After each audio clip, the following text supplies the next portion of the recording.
Allah adalah sumber kelimpahan. Yang percaya katakan amin. Bagaimana kita dapat mengetahui tentang kelimpahan Allah? Kita akan memperhatikan di dalam Alkitab bagaimana kata berlimpah-limpah ini atau kelimpahan seperti apa yang akan saya jelaskan kepada kita. Yang pertama adalah ia berlimpah-limpah dalam rahmat. Ia berlimpah-limpah dalam rahmat. 1 Petrus pasal yang pertama, ayat yang ketiga, apa yang dikatakan oleh firman ini tentang berlimpah-limpah dalam rahmat. 1 Petrus pasal pertama ayat 3 berkata begini, terpujilah Allah dan Bapa Tuhan kita Yesus Kristus, yang karena rahmatnya yang besar telah melahirkan kita kembali oleh kebangkitan Yesus Kristus dari antara orang mati kepada suatu hidup yang penuh pengharapan. Di dalam ayat ini berkata bahwa dia melahirkan kita kembali. Ini kelimpahan rahmat dari Tuhan, bahwa oleh kematian dari Yesus Kristus yang menebus kita di Golgota, dari sana kita mendapatkan kelahiran kembali, kelahiran hidup baru, pengampunan dosa. Haleluya. Bukan oleh perbuatan baik, bukan karena banyaknya amal, bukan karena kesalehan kita, tetapi oleh karena rahmat, oleh karena kasih karunia yang berlimpah-limpah itu.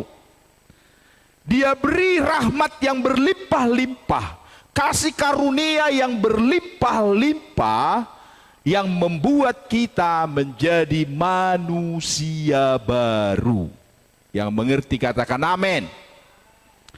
Itu yang dikatakan ayat ini. Bagaimana ayat ini berkata, terpujilah Allah dan Bapa Tuhan kita Yesus Kristus, yang karena rahmatnya yang besar. Jadi rahmatnya itu begitu besar kepada kita, tidak memandang dari suku mana, latar belakang mana, statusnya bagaimana, siapa orangnya. Dia tidak lihat itu terhadap kita. Semua kita ini tanpa membeda-bedakan dari mana golongan kita, dia beri rahmatnya mati bagi kita. Haleluya. Inilah yang berlimpah-limpah yang dikatakan oleh Alkitab tentang rahmatnya. Bagaimana kita dilahirkan kembali oleh kebangkitan Yesus Kristus dari antara orang mati. Suratan Korintus berkata, kalau Yesus tidak bangkit, sia-sialah iman percaya kita, dan kita tetap di dalam dosa. Tetapi oleh kebangkitan Kristus, kita menjadi manusia baru. Dan 2 Korintus juga berkata demikian. Bagaimana dikatakan firman Tuhan, kita menjadi ciptaan baru. Yang lama sudah berlalu, sesungguhnya yang baru telah datang.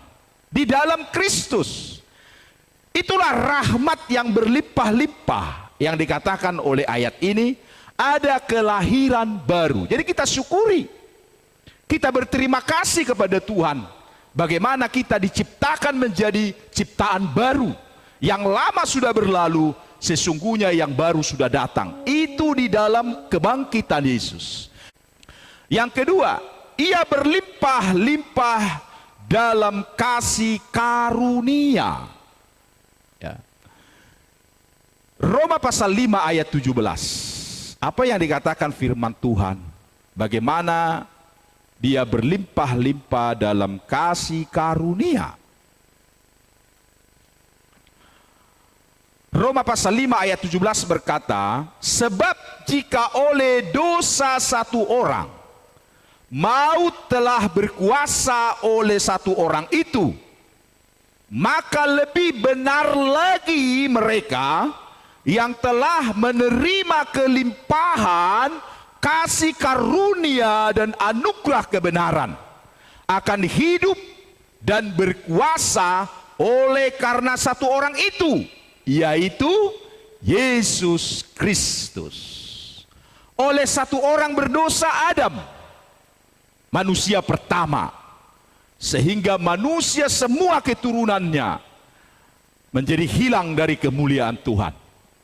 Tetapi lebih benar lagi, oleh seorang pribadi Yesus Kristus, kasih karunia-Nya membenarkan kita oleh darahnya, oleh kasih karunia-Nya.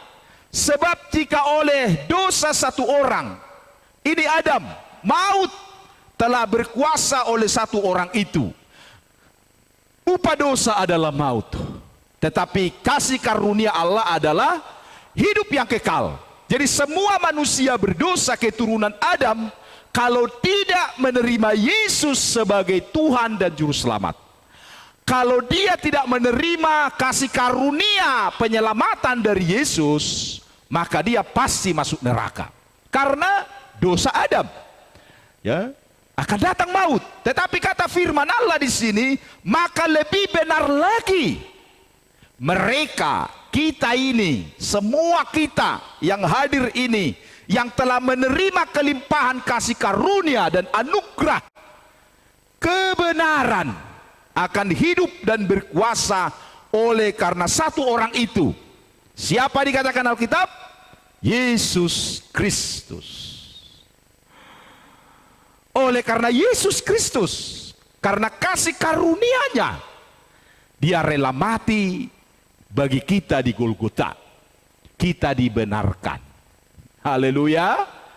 Kita dibenarkan. Kita ditebus. Kalau suratan Efesus juga berkata itu, bahwa bukan karena perbuatan baik kita bisa diselamatkan, tapi karena kasih karunia, pemberian. Walaupun itu pemberian bukan barang murahan, tidak ada satupun yang bisa membayar, menebus, untuk menyelamatkan dirinya dari maut. Dengan harga apapun, dengan uang yang sebanyak apapun, dengan harta selimpah apapun, tidak akan ada seorang yang bisa menebus dosanya supaya lepas dari maut.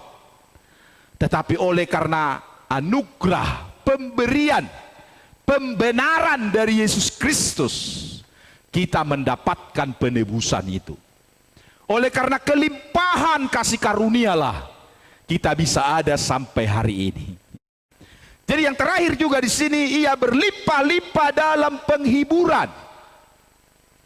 2 Korintus pasal 1 ayat 3 berkata, bagaimana suratan 2 Korintus pasal 1 menjelaskan tentang bahwa dia berlimpah-limpah dalam penghiburan.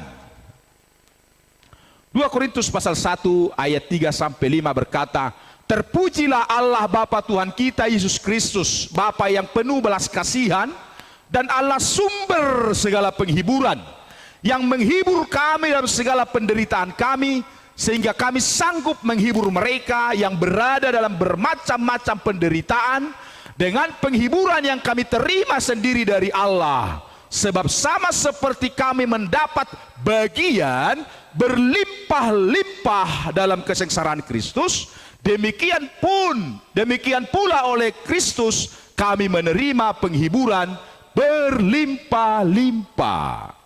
Paulus mengakui dalam pelayanannya ada banyak sekali penderitaan, ada banyak sekali kesulitan, sama juga dengan kita. Dalam mengikut Tuhan ini banyak sekali yang harus kita lalui. Persoalan, masalah, penyakit, dan macam-macam penderitaan itu.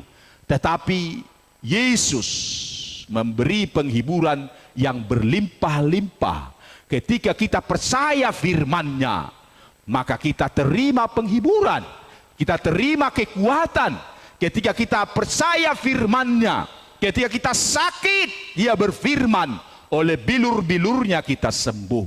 Ketika kita merasa sendirian, kita percaya firman-Nya berkata, aku menyertai kamu sampai kesudahan zaman. Ketika kita merasa jalan buntu, Yesus berkata, akulah Alfa dan Omega, yang awal dan yang akhir. Kalau aku yang buka, tidak ada orang yang bisa tutup. Kalau aku sudah tutup, tidak ada orang yang bisa buka. Ada banyak sekali penghiburan yang diberikan oleh Tuhan lewat firman ketika kita mengalami kesulitan, mengalami kesengsaraan dalam kehidupan ini. Karena Dia memang berlimpah-limpah dalam penghiburan. Luar biasa Yesus Tuhan kita ini. Dan itu diakui bagaimana Paulus dalam pelayanannya. Walaupun banyak kesengsaraan, tapi dia percaya ada penghiburan yang berlimpah-limpah dari Tuhan. Dan bukan hanya kepada dia, kepada kita juga. Dan kepada orang lain. Ketika orang lain mengalami kesulitan-kesulitan, kedukaan-kedukaan, ayat ini berkata, kita juga memberikan kepada mereka apa yang kita dapatkan dari Tuhan. Bahwa di dalam Yesus itu ada penghiburan yang berlimpah-limpah. Ketika mereka dalam keadaan sakit, kita juga bisa berkata kepada dia, dengan penghiburan dari Tuhan, ada bilur-bilurnya yang menyembuhkan dia. Alkitab ini penuh dengan banyak sekali kata-kata yang menghiburkan. Ketika orang susah, ketika orang sakit, ketika orang kemalangan, ketika orang dalam kesusahan, firman Allah penuh dengan banyak sekali penghiburan. Dan kita bersyukur kepada Tuhan bahwa janji-janji Tuhan ini semua ya dan amin.